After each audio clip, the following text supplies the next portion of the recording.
우리 여호수아서 22장 1절 말씀부터 6절까지 말씀 보실까요?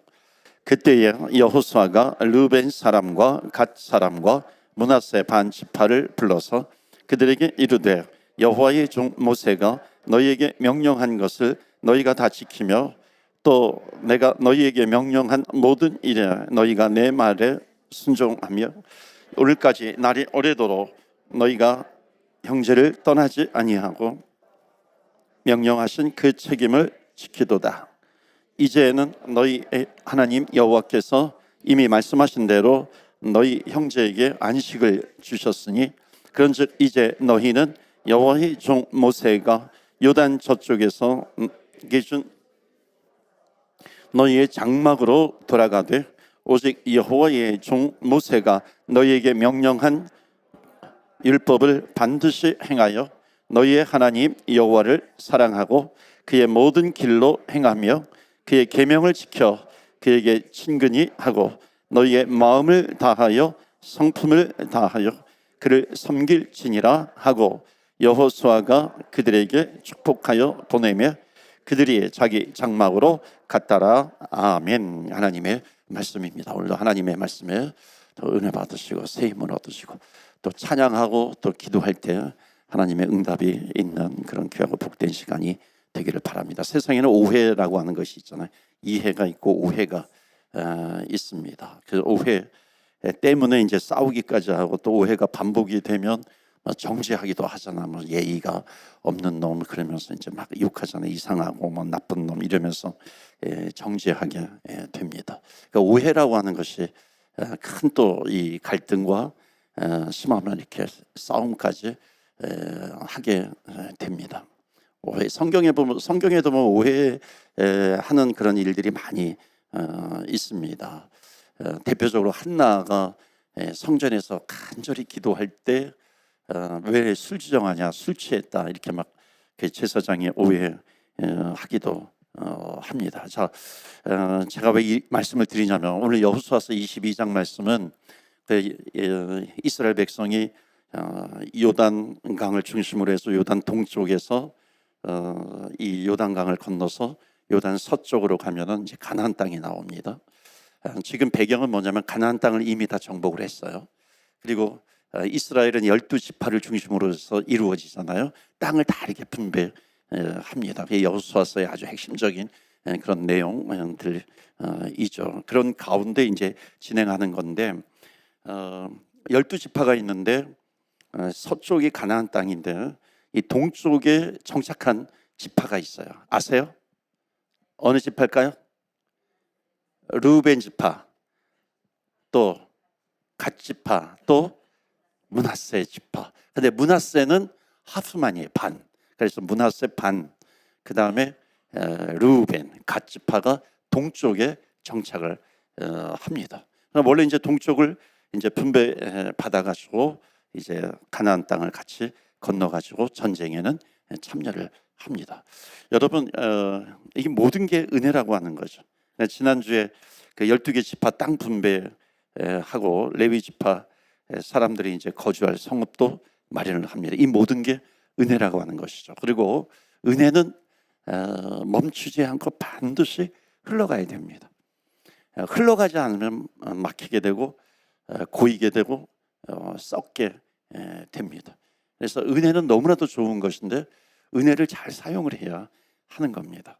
자, 이 이스라엘 백성들에게 은혜가 뭐냐면은 이 12지파가 가나안 땅을 하나님의 약속으로 받은 거거든요. 하나님의 은혜로 그 약속의 땅을 받은 거, 이거 은혜이죠. 그 은혜가 흘러갑니다. 은혜가 어떻게 흘러갑니까? 레위 지파에게도 또 분배를 해줍니다. 레위 지파 사람들이 거주할 성읍을 마련해 주는 거죠. 그러니까 이게 하나님으로부터 받았어요. 은혜를. 그 은혜를 흘려 보내는 겁니다. 그러니까 은혜는 계속해서 더 넓게 땅 끝까지 흘러가야 하는 겁니다. 자, 그런데 1절 말씀 보시면은 1절부터 이제 쭉 말씀을 읽었잖아요. 그러니까 좋은 말들이 참 많이 나와요. 1절 말씀 보시면은 그때 여호수아가 르벤 사람과 갓 사람과 므낫세 반 지파를 불러서 여기 지파가 나오죠. 그러니까 그들에게 이르되 여호와의 종 모세가 너희에게 명령한 것을 너희가 다 지켰어요. 그리고 또 내가 너희에게 명령한 모든 일에 너희가 내 말에 순종을 했어요. 그러니까 명령을 지키고 또 순종을 하고, 그래서 3절에 보면 오늘까지 날이 오래도록 너희가 너희 형제를 떠나지 아니하고 오직 너희의 하나님 여호와께서 명령하신 그 책임을 지켰다라고 하는 겁니다. 여러분, 이게 무슨 말이냐면은 이제 이 요단강 동쪽에 남아 있는 르우벤, 므낫세 반지파, 갓지파가 그때 이제 마지막 모세는 들어가기 전에 요단강 동쪽에는까지는 가잖아요. 근데 그때 이제 이 세 지파가 모세에게 와가지고 요구를 하는 거예요. 우리는 동쪽에서 살겠다. 그러니까 동쪽이 너무 좋은 것 같아요. 그러니까 뭐 저기 가나안 땅까지 들어가지 않고 우리는 여기에서 살겠다고 요구를 하죠. 모세가 허락을 합니다. 허락을 하지만 한 가지 조건이 있었어요. 그것은 뭐냐면 요단강을 건너서 가나안 땅에 들어가서 정복 전쟁은 같이 해야 된다라고 하는 조건이었어요. 그래서 그 조건도 받아들이고, 그래서 이 동쪽에 정착한 이 세 지파가 가나안 정복 전쟁에 참여를 합니다. 그리고 승리를 해요. 자, 그래서 오늘 말씀이 뭐냐면 이거예요. 야, 르우벤 지파, 갓지파, 므낫세 반지파, 너희들이 정말로 명령을 잘 지켰다, 순종을 했다. 그러면서 이제 4절부터 6절이 뭐냐면 너희들 수고했어, 이제 잘 돌아가라, 그런 얘기입니다. 그리고 6절 말씀이 그래서 나오는 거예요. 6절 말씀 우리 다시 한번 읽어볼까요? 시작.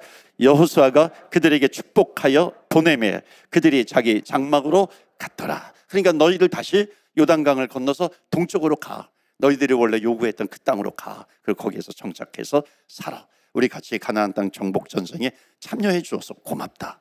그러면서 이렇게 보내는 겁니다. 저는 이 말씀을 보면서요, 그런 생각을 했어요. 르우벤 지파, 갓 지파, 또 이 세 지파는 므낫세, 가나안 땅에 살 사람들이 아니에요. 그리고 이 동쪽에 정착하기로 했던 그런 사람입니다. 그런데 같이 전쟁에 참여를 하는 거죠. 이거를 보면서 그래도 이스라엘 백성들이 서로 의리를 지키는구나 하는 그런 생각을 했습니다. 여러분, 예수 믿는 사람들도 의리가 있어야 된다고 생각을 합니다. 여러분, 예수 믿는 사람이 의리가 없으면 안 믿는 사람들에게 욕 엄청 먹습니다. 우리 예수 믿는 사람은 그 세상에도 의리를 지키는 그룹들이 있잖아요. 그렇죠?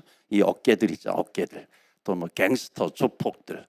그들은 이렇게 이렇게 단지 손을 째가지고 피를 이렇게 뭐 잔에다가 이렇게 해가지고 같이 돌려 마시고, 그러면서 우리는 피를 나눈 사람들이다. 피를 나눈, 우리는 의리를 지키는 자들이다. 이제 뭐 이렇게 하지 않습니까?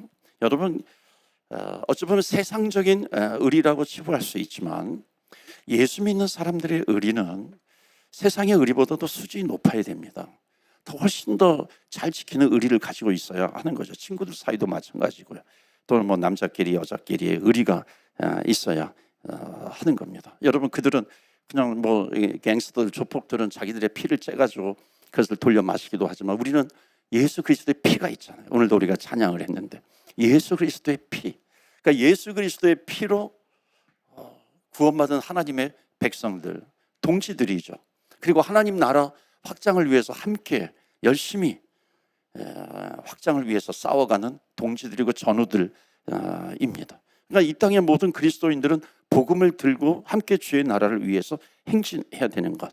그러니까 그럴 때 하나님의 나라가 가장 많이 확장될 때 주님이 오신다라고 하는 겁니다. 그래서 우리는 이 감격을, 가슴을 품고 나아갈 수 있어야 한다는 것. 그래서 첫 번째 메시지 우리 다 같이 읽어볼까요? 시작. 예수 믿는 사람은 함께 주의 나라를 이루어 가야 한다는 거예요. 함께 주의 나라를 이루어 가야 하는 거예요. 주의 나라를 위해서 함께 달려가는데 여러분, 얼마나 서로를 위해서 격려해주고 축복해주고 힘을 주고 그렇게 해야 되겠습니까? 그런데 세상 의리보다도 못해요? 그럼 안 되는 거죠.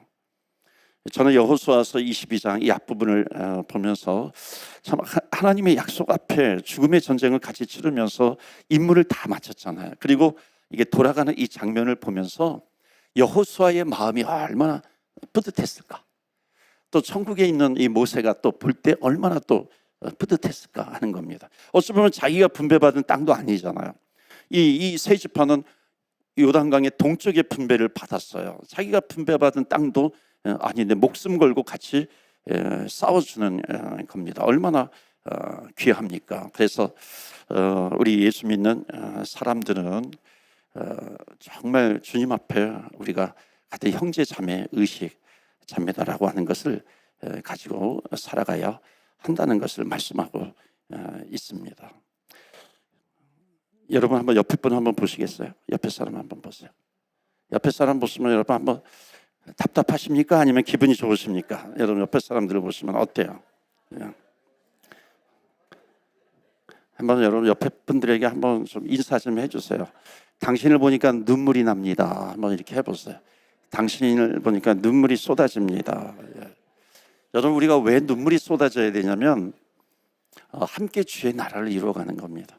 함께 주의 나라를 이루어가는 그런 정복 전쟁을 우리가 같이 치르고 있는 겁니다. 그렇지 않습니까? 복음을 가지고 끝까지 달려가잖아요. 복음을 가지고 전함으로 말미암아 그 영혼이 주님 앞으로 돌아오는 기대가 있습니다. 소망이 있습니다. 이거는 함께 가야 하는 것이죠. 함께 세상을 복음으로 정복시키는 이 정복 전쟁을 우리는 같이 하고 있는 겁니다. 그런 면에서 지금 이스라엘 백성들이 함께 가나안 땅에 가서 같이 정복 전쟁을 치른다라고 하는 것은 너무나도 귀한 것이죠. 그러니까 정말 목회하면서 눈물이 날 때가 있어요. 정말 어려워요. 힘들어요. 정말 상황과 형편을 보면 너무나도 힘든데 좌절할 수밖에 없고 어찌 보면 자기 마음대로 막 세상을 이렇게 살아도 될 것 같은데 그런 환경 가운데 있는데 끝까지 믿음을 지켜요. 끝까지 주의 나라의 백성으로서 의리를 지키면서 살아가는 겁니다. 함께 주의 나라, 영적인 의리가 되는 거죠. 세상적인 의리가 아니라. 그러니까 그런 사람들을 볼 때 얼마나 고마운지 몰라요. 우리는 같이 나아가는 겁니다. 자, 그런데 이제 동쪽 지파하고 서쪽 지파들 사이에 이게 계속 가면 좋겠는데 싸움이 벌어집니다. 그러니까 뜻밖의 사건이 발생하는 거예요. 자, 오늘 우리가 6절을 읽었는데 11절 말씀 보시겠어요? 11절 보시면 이스라엘 자손이 들은즉, 그러니까 이스라엘 자손은 그 세 지파 외에 나머지 9지파 반이 되는 거죠. 그 지파 사람들이 들은즉 이르기를 루벤 자손과 갓 자손과 므낫세 반 하프의 지파가 가나안 땅의 맨 앞쪽 요단 언덕과 가나안 땅에서 무엇을 했냐면 이스라엘 자손에게 속한 쪽에 제단을 쌓았다 하는지라. 자, 여기서 루벤 자손, 갓 자손, 므낫세 반지파가 나옵니다. 그러니까 가나안 정복 전쟁을 할 때 이미 요단강 동쪽을 땅으로 이렇게 기업을 받은 거예요. 그리고 이 지파들은 지금까지 공동의적인 가나안 사람들을 놓고 함께 목숨 걸고 싸웠어요. 그리고 이제 뭐 서로 회포도 풀고 뭐 파티도 하고 그러면서 이제 성별 인사도 하고 빠이빠이 잘 가라 축복하면서 보내줍니다. 성별 인사까지 해줘요. 그런데 갑자기 예기치 못한 일이 양쪽 진영의 지파들 사이에서 전쟁이 벌어질 수 있는 그런 위기가 생기는 겁니다. 12절 보실까요? 12절 보시면은 어떻게까지 가냐면은 다 같이 읽어요. 시작. 이스라엘 자손이 이를 듣자 곧 이스라엘 자손의 온 회중이 실로에 모여서 그들과 싸우려 가려 하니라. 그러니까 지금 요단 동편 동쪽에 있는 사람들이 지금 서쪽에서 지금 자기네 땅이 아니잖아요. 그들은 동쪽이잖아요. 그런데 서쪽에서 제단을 세운 거예요. 그러니까 제단을 세운 것에 대해서 지금 오해를 하고 있는 겁니다. 어떤 오해냐면 28절 보실까요? 28절 보시면 우리가 말하였거니와 만일 그들이 후일에 우리에게나 우리 후대에게 이같이 말하면 우리가 말하기를 우리 조상이 지은 여호와의 제단 모형을 보라. 이는 번제를 위한 것도 아니요 다른 제사를 위한 것도 아니라 오직 우리와 너희 사이에 증거만 되게 할 뿐이라. 이게 여러분 무슨 말이냐면 이거예요. 우리가 너희 땅에 들어가서 지금 제단을 쌓았는데, 그러니까 제단을 쌓은 것은 뭐냐면, 그러니까 똑같이 하나님 여호와를 섬긴다라고 하는 그런 증거물이라고 하는 겁니다. 그러니까 물적 증거로서 제단을 쌓은 겁니다. 그래서 이제 서쪽 지파에 있는 사람들이 오해를 한 거예요. 그리고 그들을 쳐 부수자라고 하는 겁니다. 여러분 보세요. 지금 이스라엘 백성들은 지금까지 무엇으로 살아왔냐면은 그냥 계속 전쟁으로 살아온 거예요. 무력으로 사는 겁니다. 전쟁으로 성공했기 때문에 뭐만 문제만 생기면은 우린 전쟁하고 싸우면 이겨. 다 해결된다고 그렇게 생각을 했던 거죠.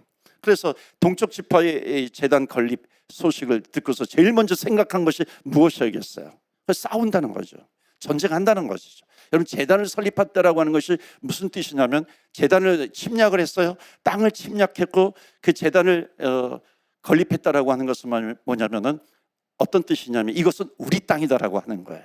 그러니까 우리 땅이다라고 하는 그런 의미가 있어요. 그러니까 진격을 했어요. 그 땅에 가서 제단을 쌓았어요. 이것은 우리 땅이니까 우리에게 내놓아라라고 하는 그런 뜻이죠. 그러니까 서쪽에 있는 사람들은 오해하는 거죠. 동쪽에 있는 사람들이 왜 와가지고 서쪽에서 제단을 쌓아 그러는 겁니다. 그러니까 제단을 쌓았다는 소식을 들었을 때에 서쪽 지파 사람들은 자동적으로 생각한 것이 뭐냐면 전쟁하자, 싸우자라고 하는 겁니다. 그러니까 싸워서 다 죽이면 돼. 그러니까 이런 생각이 머릿속에 그냥 가득 차 있는 겁니다. 박혀 있는 거죠. 그러니까 여러 인생을 살아가면서 이게 터득한 인생 성공의 비결이 여기에서 그대로 나오는 거죠. 가나안 땅 정복해서 싸워서 이기면 돼. 우리는 그렇게 하면 성공할 수 있어. 그러는 거죠. 그런데 벌써 가나안 전쟁의 성공 뒤에 여호와 하나님이 계셨다라고 하는 이 사실이 있는데 이것을 잊어버린 겁니다. 그러니까 하나님의 은혜로 가나안 땅을 주셨고 하나님의 은혜로 승리케 되었다라고 하는 것, 이것을 잊어버리고 있었던 것이죠. 그러니까 성공이 있어요. 그러니까 성공이 크다 보니까 성공의 도취가 되었어요. 교만해졌습니다. 그러니까 생각 없이 어떻게 그냥 싸우자 하는 겁니다. 여러분, 이게 무슨 뜻이냐면 이스라엘 사람들이 이 인생을 살아오면서 몸에 밴 것이 있어요. 전쟁하는 거죠. 싸우는 거죠. 그러니까 어떤 위기를 만나게 되면 인간은 자기 몸에 밴 게 이게 툭 튀어나오게 되어 있습니다. 그러니까 위기가 올 때에 칼 쓰는 것이 익숙한 사람은 칼을 뽑는 겁니다. 어려움이 올 때, 갈등이 올 때, 위기가 올 때 주먹 쓰는 게 익숙하면은요, 주먹이 먼저 나가는 겁니다. 불같이 분노하는 것이 익숙한 사람은 문제가 생기면은 그 방법으로 내 인생을 여태까지 살아왔으니까 그것을 사용하게 되는 거죠. 그래 해결을 하려고 하는 겁니다. 그러니까 지금 서쪽 지파 사람들은 자제력을 상실을 했어요. 그러니까 위기 때 하나님을 찾아야 되는데 그 영성을 잃어버린 겁니다. 사랑하는 성도 여러분, 위기의 상황에서 싸우고 싶을 때가 있어요. 감정이 막 불릴 듯 일어날 때가 있어요. 여러분, 그때 여러분 무엇이 먼저 나옵니까? 여러분, 하나님 앞에 서는 것이 먼저 나오시기를 주의 이름으로 축원합니다. 아멘. 하나님 앞에 먼저 나와야 돼요. 주님 앞에 나와서 내 문제를 내려놓고 기도하는 것. 여러분, 이것이 익숙해지기를 축복합니다. 아멘. 이게 익숙해져야 돼요. 주님 앞에 나와야 되는 거. 그러니까는 여러분, 우리가 이렇게 기도하는 자리에 계속 반복해서 나오는 것은 우리가 신앙생활할 때 굉장히 유익하고요, 굉장히 중요합니다. 왜냐하면 그 사이에 우리는 감정이 있기 때문에 업앤다운이 있어요. 없을 수는 없잖아요. 그런데 그 감정을 세상에서 그냥 감정을 풀어버리는 것이 아니라 주님 앞에 나오는 거거든요. 그러니까 주님 앞에 나와서 기도하고, 힘들어도 뭐 기분이 안 좋아도 주님 앞에 찬양하고 기도하고, 그러다 보면은 여러분, 찬양이라고 하는 것, 말씀이라고 하는 것, 기도라고 하는 것은 영적인 거거든요. 영적인 것은 반드시 우리의 인간적인 것, 감정, 우리의 육신까지도 그것을 덮어버리는 게 하나님께서 우리에게 베풀어 주시는 은혜입니다. 그렇기 때문에 내가 찬양을 하다 보면은 이게 역전이 되어버리는 거예요. 그러니까 나와서 처음에는 아주 좀 기분이 안 좋아요. 뭐 꿀꿀해요. 그러면서도 찬양을 하고 억지로 한다 할지라도 어느 순간이 되면 역전이 되어서 이 찬양하는 것으로 인해 가지고 모든 내 감정이 그냥 무시되는 것이 아니라 지배가 되어버립니다. 이게 은혜인 것이죠. 그래서 이렇게 기도하고 하나님 앞에 서는 것이 너무나도 중요하다라고 하는 것. 그래서 여러분, 우리 믿는 사람들은 기도가 끊어지면 안 됩니다. 말씀이 끊어지면 안 되는 것이죠. 그게 생명입니다. 그게 어디에 있어요? 예배 때 있는 것이잖아요. 그러니까 우리는 예배를 목숨 걸고 지켜야 된다라고 하는 것이 뭐냐면은 그것이 우리가 세상에서 세상을 정복하면서 살아갈 수 있는 가장 유일한 비결이다라고 하는 겁니다. 그래서 오늘도 내일도 우리는 예배를 놓치면 안 되는 거죠. 여러분, 우리는 신약 이후의 시대를 살아가고 있습니다. 왜 이 12지파 사람들이 오해하고 판단하고 심지어 정죄하는가? 왜 그것 때문에 싸우고 있는가? 여러분, 왜 사람들이 판단하고 차별하고 장점보다 약점이 보입니까? 그것은 바로 십자가의 은혜에 잊었기 때문에 그래요. 십자가의 은혜가 사라지고 있습니다. 십자가의 은혜가 내 상황보다도 점점 이렇게 축소가 되어버리는 겁니다. 내 문제, 내 상황이 점점 커져버리는 거죠. 어느덧 십자가의 은혜가 모든 상황을 덮어야 되는데, 지배해야 되는데 거꾸로 돼버린 것이죠. 그러니까 내 감정이 튀어나오고 십자가의 은혜를 잃어버리니까는 약점이 보이고 차별하고 그렇게 되는 겁니다. 여러분, 이스라엘 백성들은 하나님의 은혜로 땅을 기업으로 받았습니다. 이것은 하나님의 전적인 은혜입니다. 그러니까 은혜는 흘려보내야 되는데 그것이 막혀버리는 겁니다. 우리 다 같이 따라해 보실까요? 은혜를 잊으면 약점이 보인다.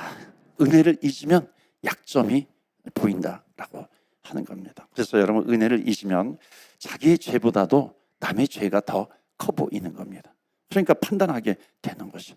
그러니까 내가 정죄하고 판단하고 있으면요, 아, 나에게 사랑이 없구나, 사랑이 식어져 가고 있구나, 회개해야 합니다. 그래서 은혜를 잊어버리면 문제가 보입니다. 옛날에 제가 이 얘기해가지고 얼마나 욕 많이 먹었는지 몰라요.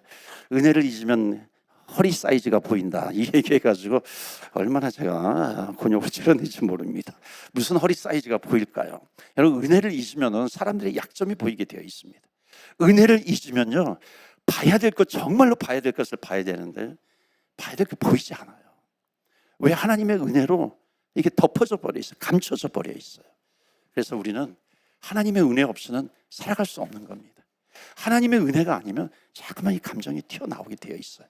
그래서 오늘도 내일도 하나님의 은혜입니다. 이 베드로가 예수님을 바라봤을 때는 바다 위를 걸어갔어요. 근데 성난 파도를 바라보니까 그냥 물속에 빠져버리는 겁니다. 사랑하는 성도 여러분, 우리는 하나님의 은혜로 값없이 구원받은 백성들입니다. 성도들입니다. 예수 그리스도의 보혈로 말미암아 구원받은 하나님의 백성들입니다. 이러면 성도 아니에요. 성도는 누구입니까? 하나님의 희생이 있다는 것을 우리는 늘 기억하는 사람입니다. 이게 성도이죠. 그러니까 성도는 그 하나님의 은혜를 잊으면 안 되는 거예요.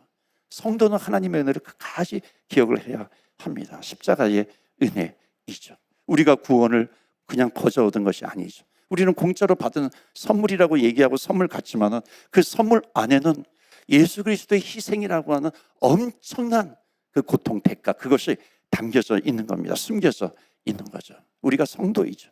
그 구원의 은혜를 받아서 우리가 성도가 된 겁니다. 성경 에베소서에 나오잖아요. 우리는 과거에 죽었던 자, 공중권세 잡은 자에게 붙잡혔던 자, 진노의 자녀, 귀신의 자녀. 그러니까 죽어도 아무 할 말이 없는 사람인데도 예수 그리스도의 인자하심이 있고 용납하심이 있어요. 길이 참으심의 그 풍성한 은혜가 우리에게 계속해서 하나님께서 주신 것이라는 거예요. 그 그리스도의 희생이 없었다면, 용서가 없었다면 우리가 어떻게 구원을 받을 수 있어요? 성도는 누구냐면 이것을 잊지 말아야 됩니다. 끝까지 붙들고 있어야 하는 것입니다. 1883년, 굉장히 오래전이죠.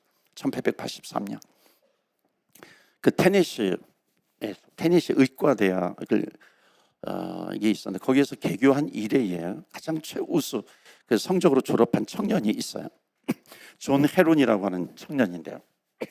학교에서는 너무 이제 성적이 뛰어나고 그 학교 역사상 가장 뛰어난 성적을 받았으니까 그러면 모교에 남아가지고 교수로 좀 이렇게 있어달라. 그래서 후학을 좀 이렇게 후배들을 양성해달라 이렇게 권유를 한 겁니다. 그런데 어찌 보면 그 길은 장래가 보장된 길이잖아요. 그런데 그 청년은 그 권유를 다 뿌리친 거예요.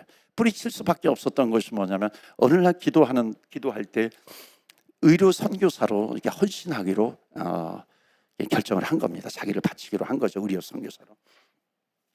그리고 어느 날 이제 부흥에 참여를 해서 하나님의 음성을 들은 겁니다. 이제 준비가 끝났으니까 땅 끝으로 가라. 하나님의 음성을 듣고 어디로 오냐면 바로 이 극동 아시아의 가장 작은 나라 코리아의 의료 선교사로 이제 가기로 결심을 한 겁니다. 결혼을 하고 그다음에 부인 해리어트와 함께 1885년 이때부터 이제 미국이라든지 캐나다에서 선교사들이 이렇게 좀 들어오거든요. 그러니까 6월달에 제물포항에 도착을 합니다. 그 사람이 누구냐면 바로 존 헤론 선교사입니다. 존 헤론 그 의료 선교사로서 한국의 광해원이라든지 뭐 이런 데서 이제 알렌과 함께 이제 그 수많은 환자들을 치료하고 그렇게 섬긴 거예요. 그런데 처음에는요, 그 광해원이라는 하는데 이런 데에는 처음에 제중원, 광해원 일반 환자들이 오지 않았어요. 왜냐하면 서양 사람들을 한국에서는 서양 귀신이다 그래가지고 어린아이를 잡아먹고 뭐 성찬식 하는데 뭐 아이들 잡아서 배 갈라가지고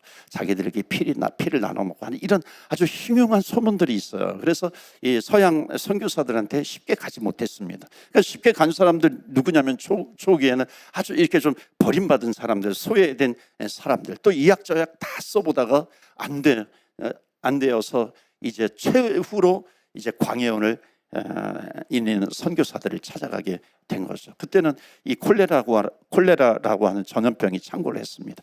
하루에도 막 수백 명이 죽어나가던 때, 그때 이제 존 헤론 선교사는 밤낮을 가리지 않고 환자들을 막 치료한 겁니다. 그런데 안타깝게도 자기도 모르게 감염이 된 겁니다. 그러니까 감염된 것을 일찍 알았더라면 치료하고서 이렇게 살 수도 있었는데, 나중에 이제 남한산성, 그때 선교사님들이 남한산성으로 이제 가서 휴가를 많이 가기도 했는데, 거기에 가가지고 이제 하루를 지내는데, 휴가를 가서 지내는데 머리가 아프고 막 설사도 하고 그런 겁니다.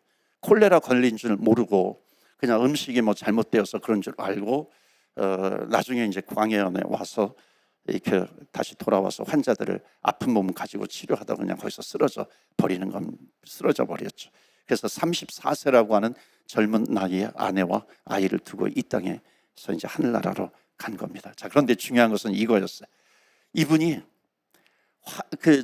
이제 임종을 앞두고서 그 눈을 감으면서 한 말이 있어요. 그를 둘러싸고 있는 선교사님들과 가족들이 있어요. 그들을 바라보면서 아주 환한 미소를 지으면서 이렇게 말을 합니다. 여러분, 한국과 한국 사람들을 더 뜨겁게 사랑하고 싶어요. 한국 사람들을 더 사랑하고 싶습니다. 다시 태어나도 나는 다시 이 조선 땅으로 돌아올 겁니다. 그리고 지금까지 나를 도와주신 분들이요, 진심으로 감사를 드립니다. 여러분, 끝까지 마지막 남긴 말이, 여러분 끝까지 예수님 잘 믿으세요. 예수님 잘 믿으세요. 여러분, 얼마나 감동적인 삶입니까? 장엄한 죽음이죠. 이런 죽음이 장엄한 죽음 아니에요. 끝까지 나를 그리스도의 보혈로 피로 구원해 주신 예수 그리스도의 그 크신 은혜, 그 은혜에 감싸니까 끝까지 죽을 때까지 그 은혜를 잊지 않습니다. 하나님과의 관계 속에서 끝까지 그 의리를 지키는 거죠. 영적인 의리를 지키는 겁니다. 여러분, 우리는 이 은혜를 받은 사람들이에요. 우리 한국 사람들은. 그러니까 우리는 이 은혜를 계속해서 흘려보내야 될 그런 민족이 우리 한국 민족입니다. 그래서 여러분, 이것을 꼭 기억하시기를 바랍니다. 예수 그리스도의 은혜를 아는 사람들은 은혜의 선물을 받은 거죠. 여러분, 은혜의 선물을 받고 그 선물, 그 포장을 열면은 그 안에 예수 그리스도의 피라고 하는 것이 담겨져 있는 겁니다. 주님께서 우리에게 피 흘려 주셨어요. 그러니까 우리는 은혜의 선물을 뜯어보면 그리스도의 피가 보여야 되는 거죠. 그리스도의 피, 예수 그리스도의 피, 예수 그리스도의 죽으심이 우리는 보여야 되는 겁니다. 그 십자가를 볼 때마다 우리는 깨닫는 것이 있죠. 주님께서 우리를 이렇게 사랑하셨구나. 주님께서 우리를 이렇게 끝까지 목숨을 버리시면서까지 우리를 사랑하셨구나. 여러분, 이 사랑을 붙들고 날마다 살아가는 사람이 성도인 줄 믿습니다. 그렇기 때문에 이 은혜는 흘러갈 수밖에 없어요. 여러분, 옆에 있는 분들에게 흘러가고 있고요, 가족에게 흘러가고 있고, 계속해서 흘러가야 한다는 겁니다. 그래서 마지막 세 번째 메시지 보실까요? 다 같이 읽어요. 시작. 하나님의 사랑으로 문제의 환경을 이기십시오. 아멘. 여러분, 하나님과의 영적인 의리를 지키세요. 그리고 사랑과의 의리를 지키시기를 바랍니다. 하나님의 은혜가 계속해서 흘러가야 됩니다. 특별히 사순절 기간에 더욱 그러한 주님의 은혜가, 십자가의 은혜가 흘러가는 그런 축복이 있기를 기원합니다. 아멘. 이 시간에 우리 눈 감으시고요, 우리 같이 기도하기를 원합니다. 여러분, 우리는 참 판단을 잘하지 않습니까? 우리가 이 시간에 좀 결단하며 기도하면 좋겠습니다. 하나님, 남을 판단하는 것, 심판하는 것 하지 않겠습니다. 주님, 도와주세요. 왜 간절하게 기도하지 않겠습니까? 주님, 저의 마음을 부드럽게 해주시옵소서. 여러분, 부부 사이에도 그렇고요, 또 이웃 사이에도 그렇고요, 동료 사이에, 친구 사이에 여러분, 혹시 불편함이 있으세요? 혹시 용서하지 못하는 그런 분노가 있습니까? 용서하셔야 돼요. 그래야 하나님께서 우리들을 용서해 주십니다. 여러분, 용서하지 못하는 것이 있을 때 여러분, 이런저런 이유를 붙일 수 있어요. 여러분, 하나님 앞에서는 무슨 이유가 있겠어요? 여러분, 하나님이 우리를 바라보실 때 어떤 이유를 가지시면요, 용서받을 사람이 아무도 없어요. 용서하셔야 돼요. 그래야 하나님께서 우리를 용서하십니다. 여러분, 서로 약점은 많이 보입니다. 그런데 우리는 십자가를 보는 사람이에요. 하나님, 이제부터는 내 옆에 있는 사람들, 내 남편과 아내, 사랑하는 식구들 장점을 더 많이 보겠습니다. 하나님, 우리의 이웃, 우리의 교우 성도, 하나님 장점을 더 많이 보겠습니다. 오래 참는 것 가르쳐 주시고, 용납하는 것 가르쳐 주시고, 마음이 더 넓어지게 해 주시옵소서. 여러분, 교회에서 말씀이 있고 찬양이 있는데 마음이 넓어지지 않으면 어떻게 되겠어요? 세상 사람들이 그것을 보면서 정말 주님 살아계신다, 십자가의 은혜가 있다, 여러분 어떻게 그것을 볼 수 있을까요? 우리는 이 시간에 특별히 기도해야 됩니다. 남의 잘못되는 것 보고 좋아하는 것이 아니라, 남의 실수 즐기는 것이 아니라, 남이 안 될 때 쾌재를 부리는 것이 아니라, 나 때문에 오히려 더 격려받고 나 때문에 믿음이 깊어지게 하여 주시옵시고, 그래서 하나님, 손가락질하면서 판단했던 걸 용서해 주옵소서.